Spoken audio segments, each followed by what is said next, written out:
কি রে টোনা, এত উদাস হয়ে বাইরে দাঁড়িয়ে আছিস কেন? আজ নদীতে মাছ ধরতে যাবি না? এভাবে বসে থাকলে কি আর চলবে? ঘরে তো কোনো চাল ডাল নেই, মাছ ধরবি কখন?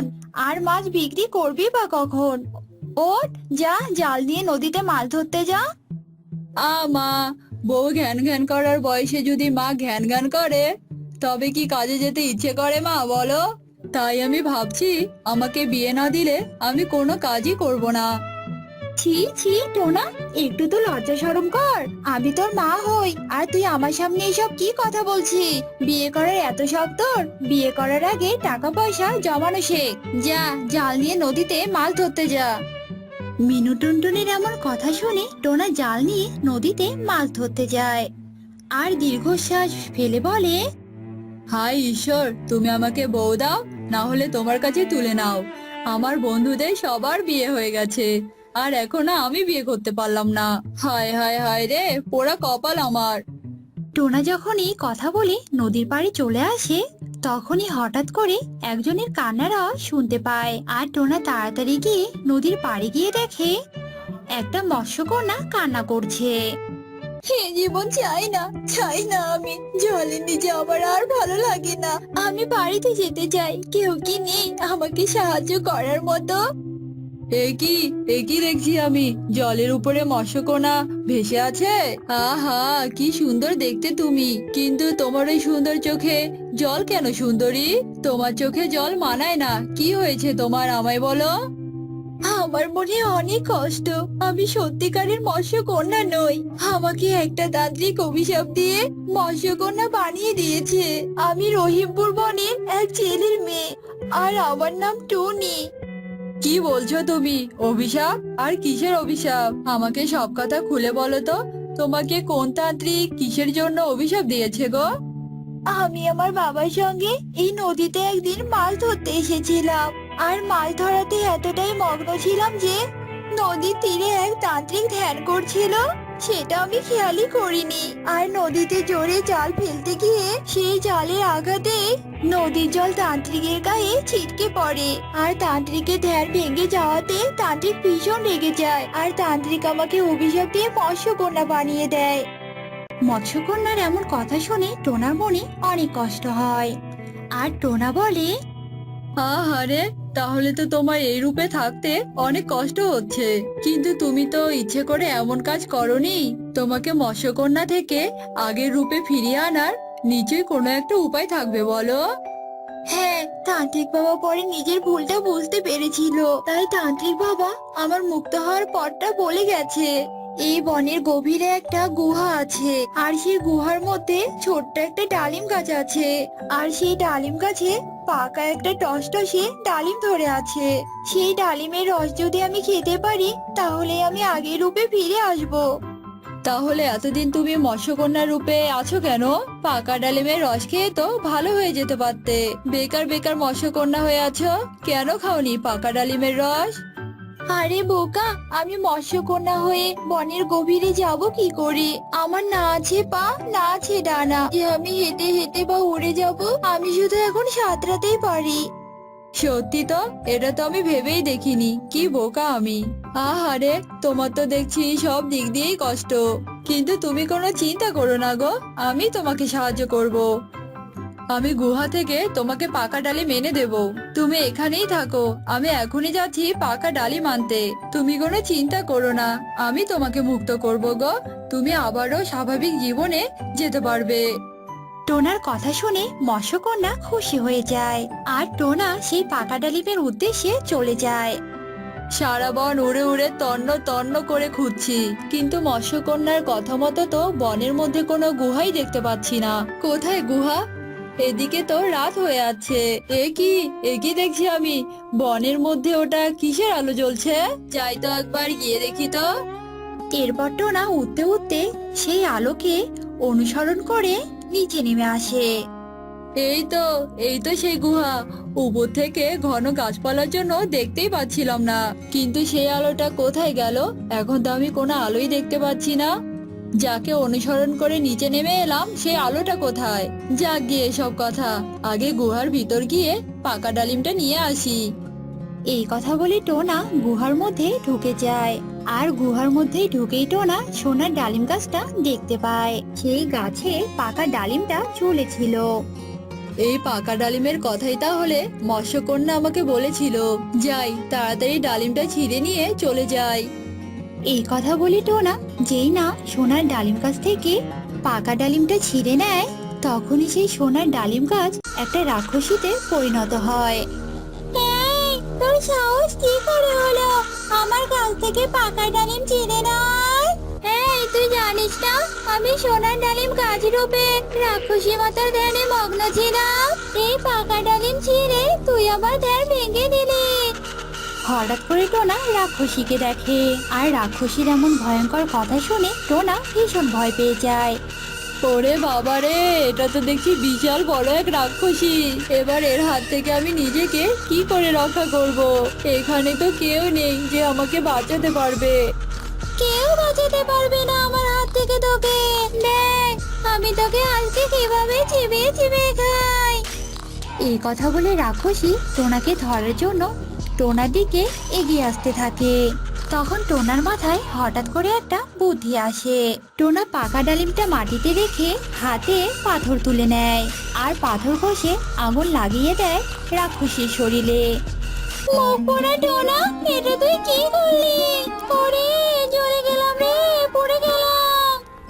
এই কথা বলতে বলতে রাক্ষসী আগুনে পুড়ে ছাই হয়ে যায়, আর টোনা রাক্ষসীর হাত থেকে মুক্তি পেয়ে যায়। এরপর টোনা অনেক পথ পাড়ি দিয়ে সেই পাকা ডালিম নিয়ে উঠতে উঠতে আবারও মৎস্যকন্যার কাছে চলে আসে। মৎস্যকন্যা, ও মৎস্যকন্যা, কোথায় তুমি? তাড়াতাড়ি এদিকে এসো, দেখে যাও। এই তো তুমি এসেছো। দেখো, আমি তোমার জন্য পাকা ডালিম নিয়ে এসেছি।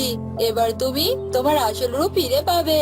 তুমি আবার আগের মতো স্বাচ্ছন্দ্যে দিন কাটাতে পারবে। এই পাকা ডালিমের রস খেয়ে নাও গো, তুমি ভালো হয়ে যাবে। টোনার হাতে পাকা ডালিম দেখে মৎস্যকন্যা খুব খুশি হয়। তারপর মৎস্যকন্যা পাকা ডালিমের রস খাওয়ার সাথে সাথে মৎস্যকন্যার রূপ পাল্টিয়ে টুনি রূপে আসে। আর টুনির এমন রূপ দেখে টোনা ভীষণ অবাক হয়ে যায়, আর এক দৃষ্টিতে টুনির দিকে তাকিয়েই থাকে। তুমি কি সুন্দর টুনি, তোমাকে দেখে আমার খুব ভালো লেগেছে। জানো, এখনো আমার বিয়ে হয়নি। কতবার করে বলি মাকে বিয়ে দাও বিয়ে দাও, কিন্তু মা আমার কোনো কথাই শোনে না। মা বলে আগে রোজগার কর। তুমি না অনেক সুন্দর দেখতে, তোমাকে দেখে আমি মুগ্ধ হয়ে গেছি গো। আমি তোমাকে ভালোবেসে ফেলেছি টুনি। আর তোমাকে একটা কথা বলবো, তুমি কি আমাকে বিয়ে করবে টুনি? তুমি আমার জন্য এত কিছু করলে, আর আমি তোমার প্রস্তাবে কি অমত করতে পারি? আমি রাজি টোনা, আমিও তোমাকে ভালোবেসে ফেলেছি। টোনা টুনির এমন কথা শুনে ভীষণ খুশি হয়ে যায়। তারপর তারা দুজন বনের এক পুরনো মন্দিরে গিয়ে বিয়ে করে নেয়, আর টোনা টুনিকে নিয়ে তার বাড়িতে চলে আসে। টোনার মুখে মিনু টুনটুনি টুনির সব কথা শুনে তাকে মেনে নেয়, আর টোনা টুনি মিলে সুখে শান্তিতে সংসার করতে থাকে।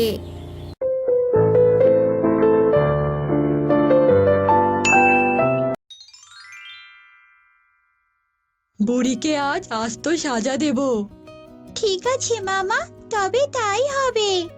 এদিকে তো ছানারা বাসায় চুপচাপ থেকে একদম বিরক্ত হয়ে গেল। ও মা যে কোথায় গেল? এতক্ষণ কি চুপচাপ থাকা যায় নাকি? গলা ছেড়ে গান গাইতে ইচ্ছে করছে। ঠিক বলছিস, চল আমরা গান গাই। কিন্তু বুড়ি এসে যে ভয় দেখিয়ে গেল, বুড়ি যদি আবার আসে? ধুর, ওই বুড়ি তো নিজেই চলতে পারে না, ও আমাদেরকে ধরবে কি করে শুনি? ভাই, খিদে যে একদম পেটটা কামড়াচ্ছে, আর এদিকে মায়ের আসারও কোনো খবর নেই। কি ছেড়ে কি করব কিছুই বুঝতে পারছি না। ছানারা কথা বলতে বলতে টুনি সেখানে এসে হাজির হলো। এই তো ছানারা, মা এসে গেছে, আর তোদের কোনো ভয় নেই। এই বুড়ির একটা ব্যবস্থা হয়ে যাবে। কাল থেকে আবার তোরা মনের সুখে গান গাইতে পারবি। ওই বুড়িকে কি শায়েস্তা করি দেখ। এখন তোরা এখানে চুপ করে বস, আমি ছোট্ট একটি কাজ করে আছি। এই বলে টুনি আবারও উড়ে গেল। উঠতে উঠতে সে এক লাঠির কাছে গেল। লাঠি ভাই, ও লাঠি ভাই, বলছি জেগে আছো? আরে টুনি বোন, এসো বোন, তো বলছি, আমার কাছে কি মনে করে? তোমার ছানারা কেমন আছে? ওই ছানাদেরকে নিয়েই তো বিপদে পড়েছি। আমার একটু কাজে তোমাকে করে দিতে হবে। কি কাজ বলো বোন, তুমি যে আমার বড্ড আপন। একটা বুড়িকে আছে মতো মারতে হবে, সব ব্যবস্থা করা আছে। দুষ্টু বুড়ি আমার ছানাদের উপর নজর। তুমি আজ বিকেলে আমার বাসার কাছে চলে আসবে। তুমি একদম চিন্তা করো না টুনি বোন, আমি ঠিক সময়ে চলে আসবো। এখন তবে চলি ভাই। ঠিক আছে, এখন তবে চলি ভাই। ওইদিকে বুড়ি খুশি মনে ঘরে থেকে বলতে লাগলো, একটু ঝাড়ি না দিলে কেউ সোজা হয় না। যখন একটু ছেড়েছি তেমনি গলার হাত একদম কমে গেছে। বুড়ির কথা শেষ হতে না হতেই টুনির ছানারা আবারও গান গাইতে লাগলো। আমরা তিন ছানা গান গেয়ে যাই যখন সময় পাই, নেচে গে তাই আমরা তিন ছানা গান গেয়ে যাই যখন সময় পাই। আহা, নাম নিতে না নিতেই আবার শুরু হয়ে গেল। এখন যাই, খাঁচায় বন্দি করে নিয়ে আসি। এই বলে বুড়ি ছানাদের কাছে গেল। ছানারা বুড়িকে দেখে ভয়ে কাঁদতে লাগলো। কি, এখন কাঁদছিস কেন? তোদেরকে আমি সাবধান করেছিলাম না, বলেছিলাম গান গাস নে, শুনলি না তো? এখন আয়, খাঁচায় বন্দি করি তোদের। বুড়ি ছানাগুলোকে খাঁচায় বন্দি করে রাখলো আর তার ঘরের সামনে ঝুলিয়ে দিল। এই, তুমি আমাদের খাঁচায় বন্দি করলে কেন? তোদেরকে খাঁচায় রেখে তেল গরম করব, তারপর তোদেরকে আস্ত ভেজে খাবো আমি। তোমার কি এতটুকু লজ্জা করে না? আমাদের মতো মিষ্টি ছানাদেরকে তুমি ভেজে খেতে যাচ্ছ? কি পাকা পাকা কথা, এই বয়সে অনেক কথাই শিখেছিস। দেখো, আমাদের ছেড়ে দাও বলছি। আমাদের মাকে তো চেনো না, সে তোমার এমন হাল করবে যে জীবনে উঠে দাঁড়াতেই পারবে না। দাঁড়া, তোদের এমন ব্যবস্থা করবো যে, আর আমরা এমন জোরে গান গাইবো যে তোমার কানের 12টা বেজেই যাবে। আমরা তিন ছানা থাকি বুড়ির বাড়ি, খেয়ে দে গান গাই, তাই তো নাই। আমরা তিন ছানা। আ! আরে আরে চুপ কর, এই বয়সে যে এত শব্দ কানে নিতে পারি না রে। চুপ কর পাজির দল, চুপ কর।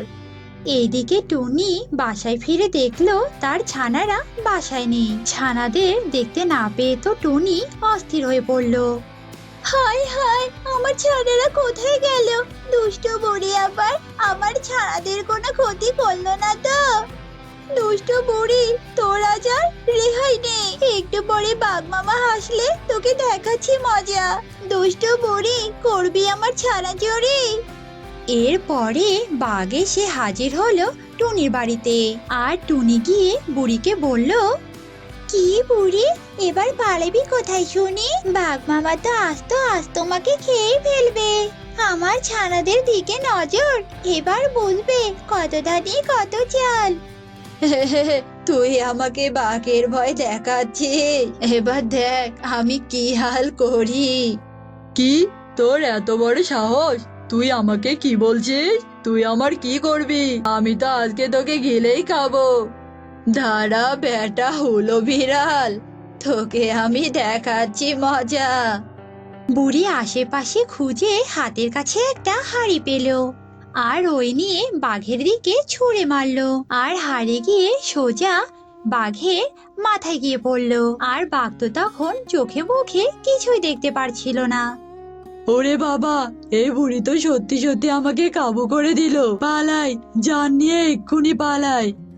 এই বলে বাঘ জলদি করে সেখান থেকে কেটে পড়লো। এবার টুনি, এবার কি করবি তুই? তোর ছানাদেরকে এবার কে বাঁচাবে শুনি? দূর, এই বোকা বাঘকে এনে কোনো কাজই হলো না, শুধু মুখের কথাই আছে আর কাজের বেলায় ঠন ঠন। ও মা, আমাদেরকে বাসায় নিয়ে চলো, বুড়ি বলেছে আমাদেরকে ভেজে খাবে। ও মা, খুব খিদে পেয়েছে। আহ, একেবারে জ্বালিয়ে গেল দেখছি। এগুলো ছানা এত কথা বলতে পারে? খান্দুটা আমার একদম ঝালা পোড়া করে খেলো। ছানারা, তোরা ভয় পাস না। তোদের মা যখন এসেছে, এই দুষ্টু বুড়ি তোদের কিছুই করতে পারবে না। আজ এই বুড়ি তার উচিত শিক্ষা পাবে। লাঠি ভাই, দেখাও তোমার ঝলক। ওই বুড়িকে মেরে একদম শেষ করে দাও।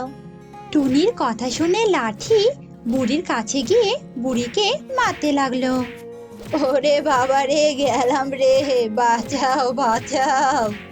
এইবার মজা বোঝো বুড়ি, এইবার লাঠি তোমার পিঠের ছাল তুলে নেবে। মাফ করে দাও, আমার বড্ড ভুল হয়েছে। টুনি, আমাকে মাফ করো। ওই লাঠির হাত থেকে আমাকে মুক্তি দাও। লাঠি ভাই, হয়েছে, বুড়িকে এবারের মতো মাফ করে দাও। টুনির কথা শুনে লাঠি বুড়িকে মারা থামিয়ে দিল। ও বাবা, প্রাণটা ফিরে পেলাম। আমি এক্ষুনি ঘরে চলে যাই। আমার সাথে আর লাগতে এসো না বুড়িমা, তাহলে কিন্তু এরপর আর আস্ত থাকবে না। হ্যাঁ, মোটেও শিক্ষা হয়েছে আমার। আমি আর তোদের সাথে কখনো খারাপ ব্যবহার করব না। বুড়ি এই বলে চলে গেল। টুনি ছানাদেরকে বাসায় নিয়ে এসে বলতে লাগলো, ছানারা, আজ থেকে তোরা তোদের নিজেদের ইচ্ছে মতো গান গাইতে পারবি। তোদের আর কেউ জ্বালাতন করবে না। ও মা, ওই বুড়ি যদি আমাদেরকে আবার বন্দি করে তাহলে কি হবে? বুড়িকে যেই শিক্ষা দিয়েছি, বুড়ি আর ভুলেও তোদের দিকে তাকাবে না। এবার চল, সবাই মিলে আমরা গান করি। হ্যাঁ মা, তাই চলো। হ্যাঁ মা, তাই চলো। চাঁদ উঠেছে, ফুল ফুটেছে, কদম তলায় কে? হাতি নাচছে, ঘোড়া নাচছে, সোনামণির বিয়ে। আর এভাবে টুনি তার ছানাদেরকে নিয়ে সুখে শান্তিতে বাস করতে লাগলো। এক বনে টুনি পাখি তার অসুস্থ স্বামী টোনাকে নিয়ে বসবাস করত। টোনা সারা বছর অসুস্থ থাকতো বলে টুনি টেনে টুনে কোনো মতো সংসার চালাতো। একদিন টুনি টোনাকে বলে, ওগো শুনছো, প্রতি বছর আমি জমিতে বিভিন্ন রকমের সবজি চাষ করি, আর এবছর অতিরিক্ত বৃষ্টি আর বন্যায় আমার সবজিগুলো সব নষ্ট হয়ে গেছে। তাই এবার আমি বনের অন্য পাখিদের কাছে শুনেছি গাজর চাষ করলে নাকি বন্যাতেও ফসল নষ্ট হয় না। তাই এবার আমি ভাবছি আমার জমিতে গাজর চাষ করব। টুনির কথা শুনে টোনা অসুস্থ শরীর নিয়ে বিছানা থেকে উঠে বসে আর বলতে থাকে, টুনি, তুমি তো জানো আমি সারা বছরই অসুস্থ থাকি। তুমি যে চাষ সঠিক মনে করো তুমি সেটাই করো। আমার তোমার কাজে কোনো আপত্তি নেই। টোনার কথা শুনে টুনি বাজার থেকে কিছু গাজরের বীজ নিয়ে এসে আর সারা দিনরাত পরিশ্রম করে জমির মাটি তৈরি করতে থাকে। আর জমির মাটি তৈরি হলে গাজরের বীজগুলো রোপণ করতে থাকে। টুনি যখন গাজরের বীজগুলো রোপণ করছিল, ঠিক তখনই সেদিক দিয়ে কাকলি যাচ্ছিল। আর কাকলি টুনিকে দেখে বলে, কি রে টুনি, তুই আবার তোর জমিতে কি রোপণ করছিস রে? লাভ নেই রে, লাভ নেই, তোর জমিটা এবারও বন্যাতে নষ্ট হয়ে যাবে। আমি টিভিতে না খবর দেখেছি, সামনে একটা বড় ভয়াবহ বন্যা হবে। তুই এসব কাজ করা ছেড়ে দে টুনি, তুই বরং আমার বাড়িতে কাজের লোক হয়ে থাক। তাহলে দুটো পয়সা চোখে দেখবি। তোর মতো গরিব পাখি আমি আর দেখিনি রে। না গো কাকুলি, ঈশ্বরের আশীর্বাদে এবার মনে হয় আমার ফসল ডুবে যাবে না, আর তোমার বাড়িতেও আমাকে কাজ করতে হবে না। তুমি যাও বাবু, যাও এখান থেকে। আমাকে কটু কথা না বলে নিজের কাজে মনোযোগ দাও, যাও। টুনির এমন কথা শুনে কাকলি কাক মুখ ভেঙচিয়ে সেখান থেকে চলে যায়। এরপর টুনি প্রতিদিন মনোযোগ দিয়ে তার গাজরের ক্ষেতে পরিশ্রম করত। তারপর টুনি দেখে গাজরের গাছগুলো অনেক তরতাজা হয়ে বেড়ে উঠছে। কিন্তু টুনির এই আশার দিন বেশি দিন থাকে না। হঠাৎ একদিন রাতে টুনি জমিতে বন্যা হয়, আর সেই বন্যায় টুনি সব গাজরের চারা নষ্ট হয়ে যায়। পরের দিন সকালবেলা টুনি গাজরের জমিতে গিয়ে এই অবস্থা দেখে কাঁদতে থাকে। হায় হায় হায় রে, হে আমার কি সর্বনাশ হলো! হায় ঈশ্বর, তুমি এটা কি করলে আমার সাথে? আমার সব গাজরের চারাগুলো যে একেবারে নষ্ট হয়ে গেল।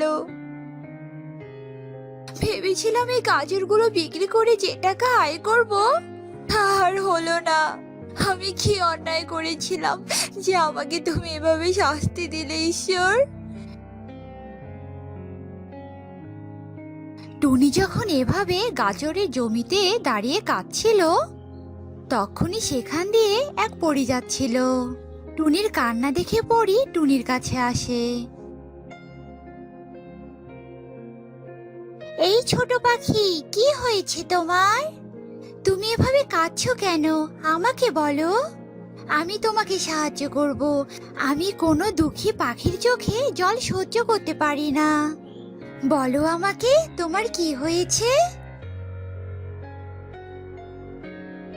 পরীর কথা শুনে টুনি তার সব কষ্টের কথা বলে দেয়।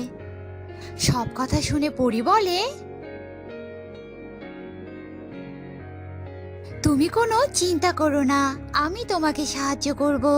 তোমার চোখের জল যে গাজরগুলোতে পড়েছে, সেই গাজরগুলো এক্ষুনি সোনা হয়ে যাবে, আর তা বিক্রি করে তোমার সব দুঃখ কষ্ট শেষ হয়ে যাবে। পরীর এ কথা শোনার সাথে সাথে টুনি দেখতে পায় সত্যি টুনির চোখের জল যে গাজরগুলোতে পড়ছে তা সোনা হয়ে যাচ্ছে। তা দেখে টুনি ভীষণ খুশি হয় আর বলে, সত্যি তো, গাজরগুলো তো সোনা হয়েছে। কি চমৎকার এই কাণ্ড! তোমাকে অনেক ধন্যবাদ পরী, আমার মতো গরিব দুঃখীকে সাহায্য করার জন্য। তারপরে টুনি সোনার গাজরগুলো বস্তায় ভরে নিয়ে বাড়ি চলে যায়, আর একটি মাত্র সোনার গাজর বাজারে নিয়ে গিয়ে বিক্রি করে। বিক্রি করে অনেক টাকা পায়, আর সেই টাকা দিয়ে টুনির সব অভাব দূর হয়ে যায়। এদিকে কাকলি কাক টুনির এত উন্নতি দেখে হিংসে করতে থাকে। কাকলি বাড়িতে মনে মনে ভাবে, হিংসে হিংসে হিংসেটা তো চলে যাচ্ছে, তো বড়লোক হয়ে গেল। তা আমি কিছুতেই সহ্য করতে পারছি না। যেভাবেই হোক টুনির কিভাবে বড়লোক হয়ে ওঠা সেটা আমাকে জানতেই হবে। আমিও টুনির থেকে অনেক বড়লোক হতে চাই। আমি আজ থেকে টুনির দিকে নজর রাখবো।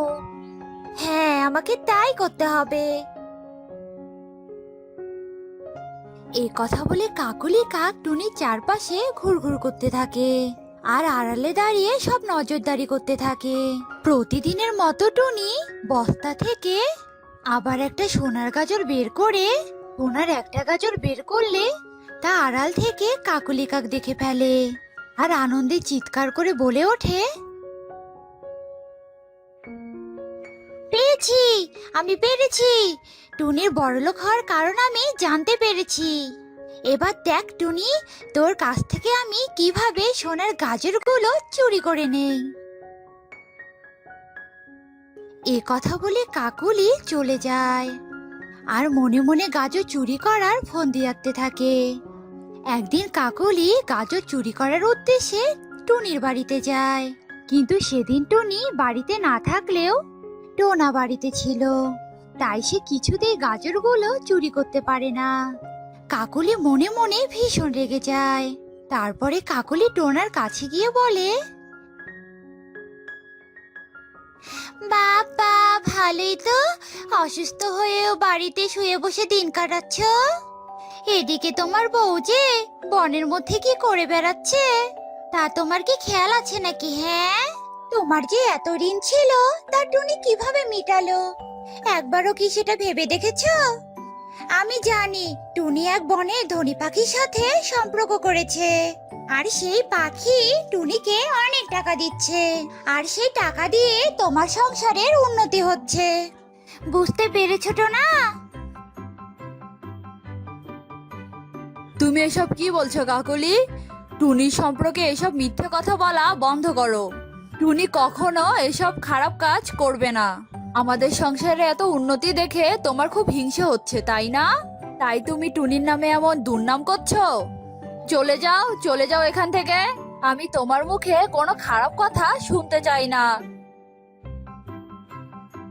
টোনার এমন কথা শুনে কাকুলি ভীষণ রেগে সেখান থেকে চলে যায়। টোনা কাকুলিকে চলে যেতে বললেও তার মনে টুনির জন্য সন্দেহ শুরু হয়। টুনি বাড়িতে ফিরে এলে টোনা টুনিকে বলে, টুনি, তুমি সত্যি করে আমাকে একটা কথা বলো তো, তুমি এত টাকা কোথায় পাচ্ছো, আর তোমাকে এত টাকা কে বা দিচ্ছে? আসলে টোনা, তোমাকে এখনো একটা কথা আমি বলিনি। আমাদের জমিতে গাজরগুলো বন্যাতে যে নষ্ট হয়েছিল না, তা একটা পরী দেখেছিল, আর এই কষ্ট দেখে তার দয়া হয়েছে। সে আমাকে দয়া করেছে জানো, আর সেই গাজরগুলো সোনার হয়ে গেছে। তা দিয়ে তো আমাদের এত উন্নতি হচ্ছে টোনা। কিন্তু টোনা, তুমি আমাকে এভাবে বলছো কেন? কি হয়েছে বলো তো? টুনির কথা শুনে টোনা কাকুলি কাকের সব ঘটনা খুলে বলে। সব শুনে টুনি বলে, আমি বুঝতে পেরেছি, কাকুলি কাক তোমার আমার মিল ভাঙানোর জন্য এভাবেই বলেছে তোমাকে। আর কাকুলি কাকের আমাদের উন্নতির উপর নজর পড়ে গেছে জানো। আমাদের সাবধানে থাকতে হবে যাতে কাকুলি কাক আমাদের কোনো ক্ষতি করতে না পারে। এরপর বেশ কিছুদিন কেটে যায়। কাকুলি কাক আবারও টুনির বাড়িতে আসে আর টুনিকে ডাকতে থাকে, টুনি, ও টুনি, বাড়িতে আছো? একটু বাহিরে আসো না টুনি, তোমাকে একটা কথা বলার আছে। টুনি, ও টুনি। কাকলির ডাক শুনে টুনি বাহিরে আসে, আর টুনির পিছু পিছু টোনাও বাহিরে আসে। টোনা আর টুনিকে দেখে কাকলি কাক বলে ওঠে, ভালোই হলো টোনা, তুমিও এলে। আজ তোমাদের দুজনের আমার বাড়িতে নিমন্ত্রণ গো। অনেকদিন হয় ভাবছি তোমাদের নিমন্ত্রণ দিব, কিন্তু সুযোগই হয় না। আসবে কিন্তু আমার বাড়িতে, নিষেধ করবে না কিন্তু। আচ্ছা ঠিক আছে, আমরা নিশ্চয়ই যাব। এত করে যখন বলছো, না গেলে কি আর হয়? কাকুলি কাক টুনির এ কথা শুনে খুশি মনে বাড়ি চলে যায়। এরপর রাত নেমে আসে। টোনা টুনি নিমন্ত্রণ খাওয়ার জন্য কাকুলির বাড়িতে চলে যায়। টোনা টুনিকে দেখে কাকুলি কাক ভীষণ খুশি হয়ে যায় আর বলতে থাকে,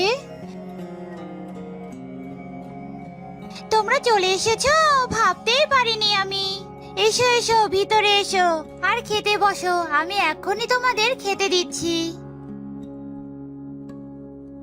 এ কথা বলে কাকুলি কাক টোনাটুনিকে খাবার এনে দেয়।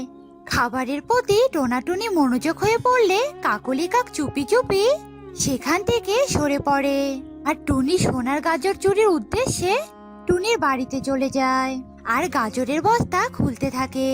গাজর খুঁজে পেলে কাকুলি কাক ভীষণ খুশি হয়ে যায় আর বলতে থাকে, পেয়েছি, আমি পেয়েছি, আমার বড়লোক হওয়ার রাস্তা আমি খুঁজে পেয়েছি। আমি তো আর এমনি এমনি টুনিকে আমার বাড়িতে খেতে রাখিনি।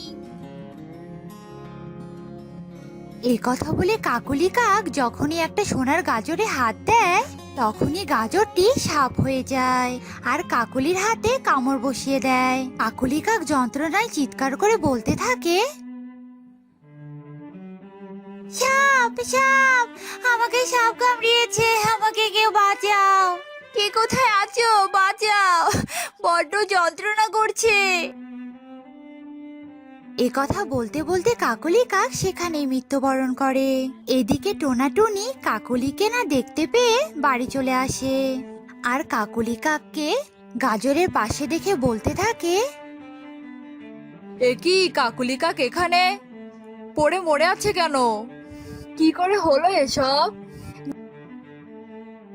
নিশ্চয়ই কাকলি আমার সোনার গাজরগুলোতে লোভ করেছিল, তাই ওর এমন বেহাল দশা হয়েছে। কাকলির লোভ করা একদম উচিত হয়নি, তাই কাকলি তার পাপের শাস্তি পেয়েছে টোনা।